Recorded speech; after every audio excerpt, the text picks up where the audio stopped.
Okay, good day mga YouTube and internet friends.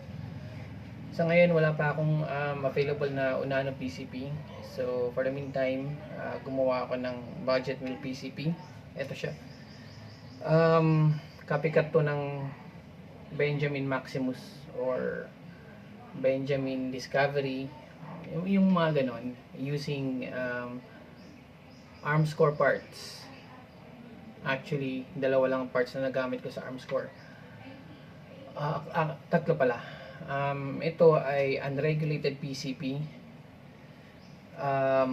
Breech loading bolt action PCP.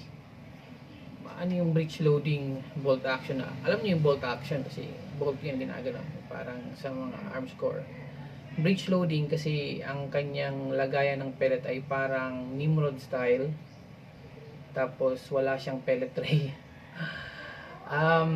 The reason for that is ang barrel nito ay brass barrel na naka-sleeve ng steel. Ngayon, yung barrel is sobrang ikli para gamitin sa bolt action. Kasi sa bolt action na barrel kasi kailangan mo pang yung part ng barrel na kailangan pang gawing pellet tray.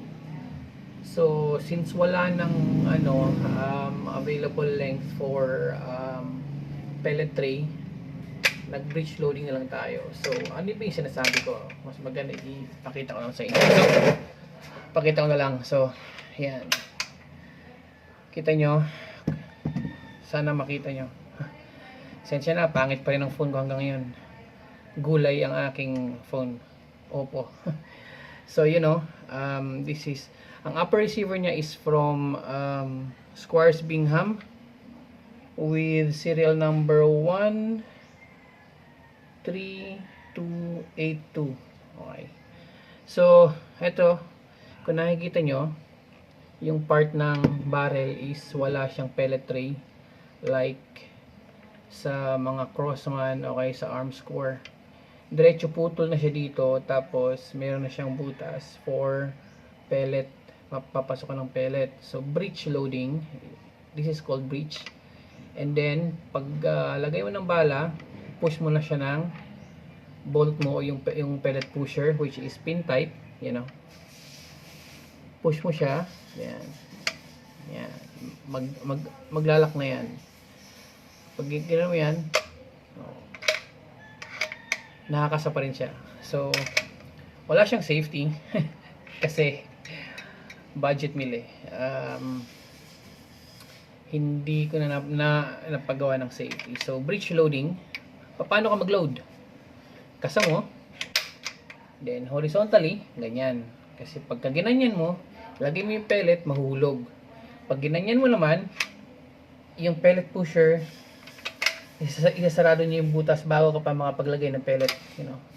So horizontally, open mo yung breech by pulling out the pellet pusher using bolt, and then maglagay ka ng pellet, shoot mo lang siya yan, and then alright, and then aim, and then fire. Ganun lang. So, ganun siya. Tapos siguro mas maganda kung tanggalin ko yung bat para makita nyo.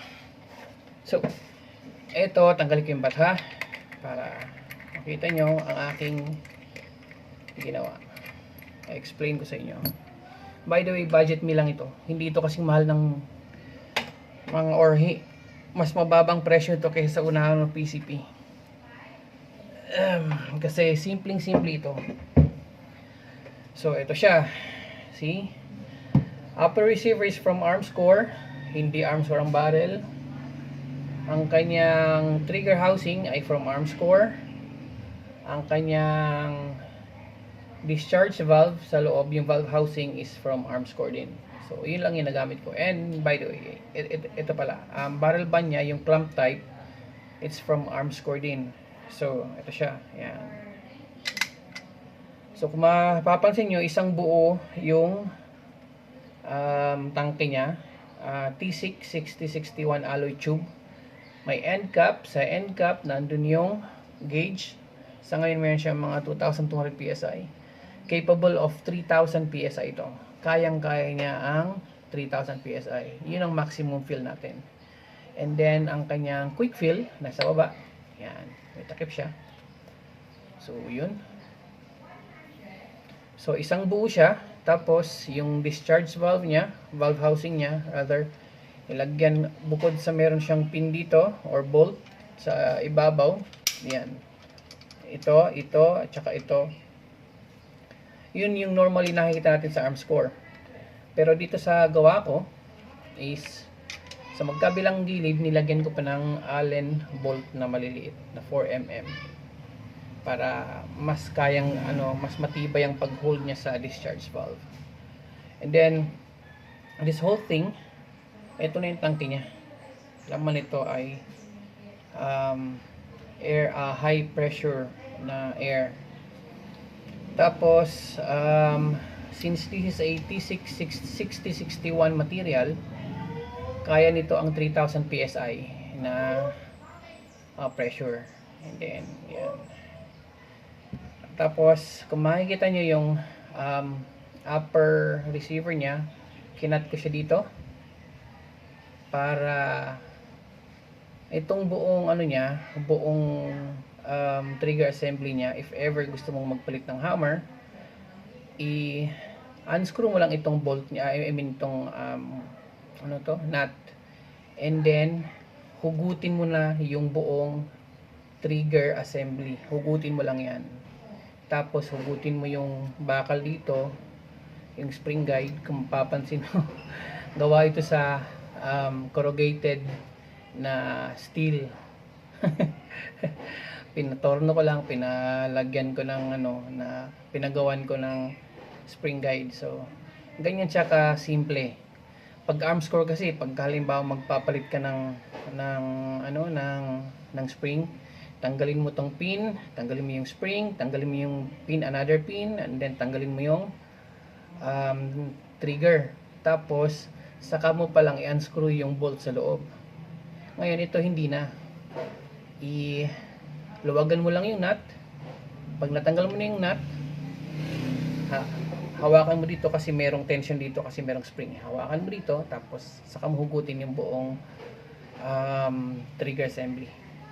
So yun. So papansin nyo ang aking bolt. Yan. Open siya dito kasi walang pellet tray. So sarado mo lang yan. See? So sinasabi ko, mura ito. This is, I will sell this for 15,000 kasama ng silencer. Wala pang silencer. Sa ako na pagawaan pagka meron akong sure buyer. Nagiging threaded silencer din to. So, kung interesado kayo sa aking budget meal na PCP, unregulated, this is only for 14,000 pag walang silencer, 15,000 pag kami kasamang silencer. So, threaded silencer to, unregulated, malakas. Tapos, simpleng-simple lang siya. Pag may singaw, dalawa lang ang alam mong pagmumula ng singaw, it's either here or here. Kasi, napakasimple niya. Since walang ganong joints, walang ganong dugtungan, lesser chances of singaw. Dalawa lang siya, ito lang tsaka dito. Napakasimple niya. Very, very simple. So, kung interesado kayo, call and text. Ilalagay ko sa description yung number ko. And, yun lang. Salamat. Oh, and by the way, ang next video nito ay accuracy test. Okay? Sige po. Bye-bye.